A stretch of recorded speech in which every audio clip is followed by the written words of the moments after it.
امید ہے آپ سب خیریت سے ہوں گے۔ اگر آپ نے ابھی تک ہمارا چینل سبسکرائب نہیں کیا تو اسے ابھی سبسکرائب کر لیں اور بیل آئیکن کو دبانا بالکل بھی مت بھولیں۔ شکریہ۔ نمبر 10، دل کیا کرے۔ ارمان ایک خوبصورت نوجوان ہے جو پاکستان میں اپنے مشترکہ خاندان کے ساتھ رہتا ہے۔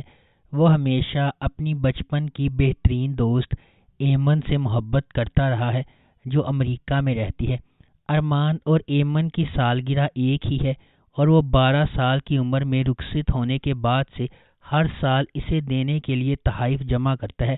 وہ اپنے والدین، دادی، بہن فریال اور خالہ رابعہ کے ساتھ رہتا ہے۔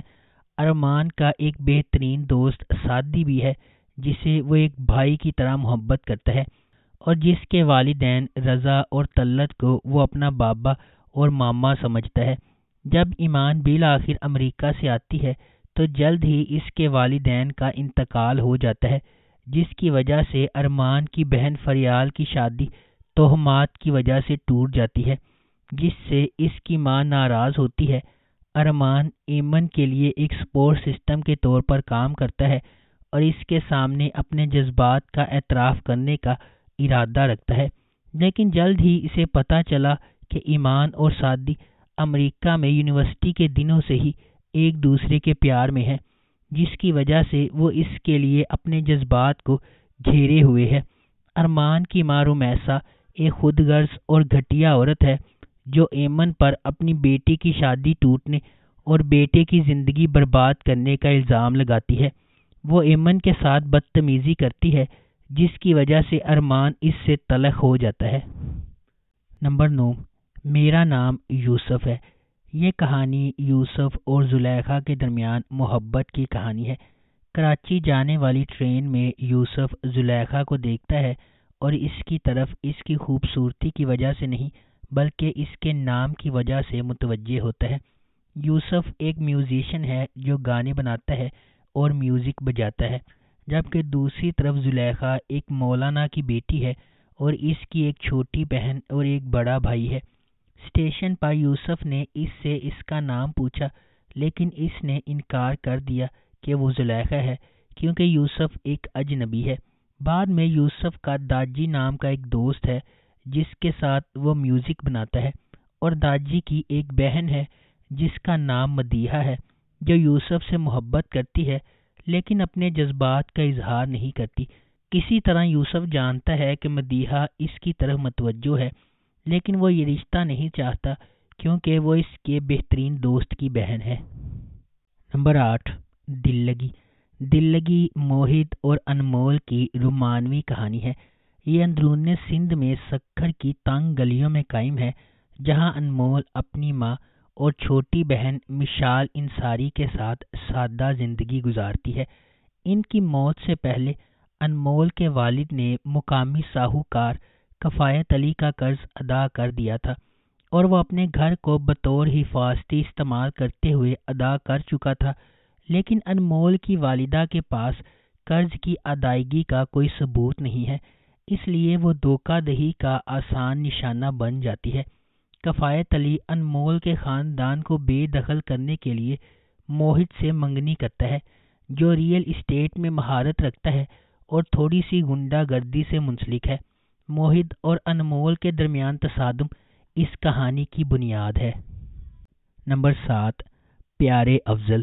کہانی حیدرآباد شہر سے شروع ہوتی ہے جہاں مرکزی کردار افضل سبحان ولد مولوی سبحان اللہ کرکٹ کھیل رہے ہیں۔ افضل اپنا وقت کھیل، تاش اور سٹہ بازی میں صرف کرتا ہے جسے اس کے والد حقیر سمجھتے ہیں۔ اسے مل مالک کی بیٹی فرح ابراہیم سے محبت ہے اور اسے فرح کی طرف سے خط موصول ہونے کا دعویٰ ہے جو وہ اپنے دوستوں کے سامنے پڑھتا ہے، حالانکہ وہ لڑکی کا نام ظاہر کرنے سے انکار کرتا ہے۔ نمبر 6، عشق مرشد۔ عشق مرشد کی کہانی مختلف پس منظر سے تعلق رکھنے والے دو افراد کے گرد گھومتی ہے جنہیں تقدیر نے ایک ساتھ لایا ہے کیونکہ انہیں محبت کے نام پر لاتعداد چیلنجز کا سامنا ہے۔ سیاست، دشمنی، جوش و خروش اور ابہام سے بھری داستان یہ طاقت کی کشمکش، ذاتی انتقام اور پیچیدہ سازشوں کے ایک پیچیدہ جال میں ڈھلتی ہے۔ ڈرامہ جذبات، دماغی سازشوں اور رازوں کے ہمیشہ سے موجود خفیہ واقعات کی ایک دلکش کہانی کا وعدہ کرتا ہے۔ نمبر 5، محبت گم شدہ میری۔ اس ڈرامے کا پلاٹ دو نوجوانوں زوبیہ اور سائم کے گرد گھومتا ہے۔ ان کے کردار خوشحال خان اور دنا نیر مبین نے ادا کیے ہیں۔ یہ دونوں پڑوسی ہیں جو ایک دوسرے سے محبت کرتے ہیں۔ ان کی محبت کی کہانی ایک 7 کی سیریز کے ذریعے ناظرین کو ہنسانے، خوفزدہ کرنے اور رلانے والی ہے۔ کہانی ان کی پیاری لڑائی اور ایک دوسرے کے لیے اپنے جذبات کا اظہار کرنے میں ناکامی سے شروع ہوتی ہے۔ زوبیہ اور سائم ایک دوسرے سے دل سے محبت کرتے ہیں۔ ان کے درمیان سب کچھ ٹھیک چلتا ہے جب تک کہ ایک ٹھنڈے دل والا معاشرہ ان کے درمیان نہیں آتا جو انہیں ساتھ رہنے نہیں دیتا۔ دل دہلا دینے والے مناظر اپنے اختتام کو پہنچتے ہیں اور محبت کرنے والے اپنی محبت کے لیے رو رہے ہیں اور لڑ رہے ہیں۔ کیا انہیں خوش کن انجام ملے گا یا رومیو اور جولیٹ کی طرح ان کی محبت دم توڑ جائے گی؟ نمبر 4، ذرا یاد کر۔ کہانی ہادی اور ماہ نور کے گرد گھومتی ہے جو فرسٹ کزنز اور شادی شدہ ہیں۔ ہادی ایک سادہ آدمی ہے جس کی کمائی محدود ہے، لیکن ماہ نور سے بے پناہ محبت کرتا ہے۔ وہ اختیار علی کے گھر میں کرائے کے کمرے میں رہتا ہے۔ اختیار اور اس کی کالج جانے والی بیٹی عظمیٰ دونوں ہادی کو اس کے بے عیب کردار اور پرسکون رویے کی وجہ سے بہت عزت دیتے ہیں۔ ہادی ماہ نور کا بے حد خیال رکھنے والا اور حفاظت کرنے والا ہے، جسے وہ اپنی کائنات کا مرکز سمجھتا ہے۔ وہ وسیع النظر بھی ہے اور ماہ نور کو کام کرنے اور خود کفیل ہونے کی ترغیب دیتا ہے۔ عظمیٰ جو اس بات سے بے خبر ہے کہ ہادی شادی شدہ ہے، اپنی پسند کی طبیعت کی وجہ سے اس کی طرف راغب ہے۔ وہ ہادی کو ایک خط لکھ کر اس پر اپنی محبت کا اعتراف کرتی ہے۔ ہادی نے اسے نرمی سے ڈانٹ کر بتایا کہ وہ شادی شدہ ہے اور ماہ نور سے گہری محبت کرتا ہے۔ اس نے یہ سوچ کر ماہ نور کو خط دکھایا کہ اسے اپنی بیوی سے کچھ نہیں چھپانا چاہیے۔ نمبر 3، ملالے یار۔ یہ سیریز جاگیردارانہ نظام کے گرد لکھی گئی ہے۔ مرکزی تھیم مخالف پس منظر سے تعلق رکھنے والے دو افراد کے گرد گھومتی ہے جو ایک دوسرے سے نفرت کرتے ہیں لیکن آخر کار محبت میں پڑ جاتے ہیں، جو صرف کاغذ پر شادی کے بندھن میں بندھے ہوئے ہیں۔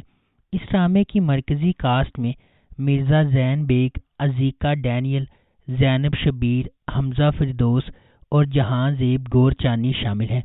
اس ڈرامے کے ٹوٹل 54 اقساط ہیں۔ نمبر 2، یہ دل میرا۔ اینا ایک طاقتور بزنس ٹائکون میر فاروق زمان کی اکلوتی بیٹی ہے۔ وہ کیمیکل انجینئرنگ کی طالبہ ہے اور کے آئل انڈسٹری سے اپنی انٹرنشپ مکمل کرنے کا ارادہ رکھتی ہے، جس کا نام اس کے CEO امان اللہ خان کے نام پر رکھا گیا ہے۔ مختلف بات چیت کے بعد امان اپنی دلکش شخصیت کے ذریعے اینا کا دل جیت لیتا ہے اور اسے شادی کے لیے پرپوز کرتا ہے۔ امان نے تقریب سے چند دن پہلے شادی منسوخ کر دی اور برطانیہ چلا گیا، صرف بعد میں واپس آ کر اس سے شادی کر لیتا ہے جب وہ اس کی درخواست کرتی ہے۔ نمبر 1، پیار کے صدقے۔ پیار کے صدقے عبداللہ اور مہاجبین کی کہانی ہے جو سماجی طور پر غلط ہے۔ مہاجبین کا کردار ایک انجنیو کا ہے۔ وہ ایک بھولی، نرالی، اناڑی، لاپرواہ، باتونی اور شرارتی نوجوان لڑکی ہے جو 10ویں جماعت میں کئی بار فیل ہو چکی ہے۔ وہ بہت معصوم ہے اور مخصوص سماجی اشاروں کو قبول کرنے میں ناکام رہتی ہے۔ غالباً وہ نچلے متوسط طبقے کا خاندانی پس منظر رکھتی ہے۔ عبداللہ ایک شرمیلا، بے دھیان، نرم گفتار اور سماجی طور پر عجیب و غریب جامعہ یونیورسٹی کا طالب علم ہے جسے ریاضی میں خاص تحفہ حاصل ہے۔ وہ ایک خوشحال پرورش سے تعلق رکھتا ہے اور اس کے سوتیلے والد سرور نے اسے زبانی طور پر بدسلوکی کا نشانہ بنایا ہے۔ دونوں مرکزی کردار مختلف امنگوں کے ساتھ دن میں خواب دیکھنے والے ہیں۔ مہاجبین اپنی پڑھائی سے بھاگنے اور ایک دن شادی کرنے کا تصور کرتی ہے، جبکہ عبداللہ اپنی پسند اور ہم جماعت شانزے کے ساتھ تعلقات کے خواب دیکھتا ہے۔ اگر آپ کو ہماری یہ ویڈیو پسند آئی ہے تو اسے لائک کریں، شیئر کریں اور ہمارے چینل کو سبسکرائب کرنا بالکل بھی مت بھولیں۔ شکریہ۔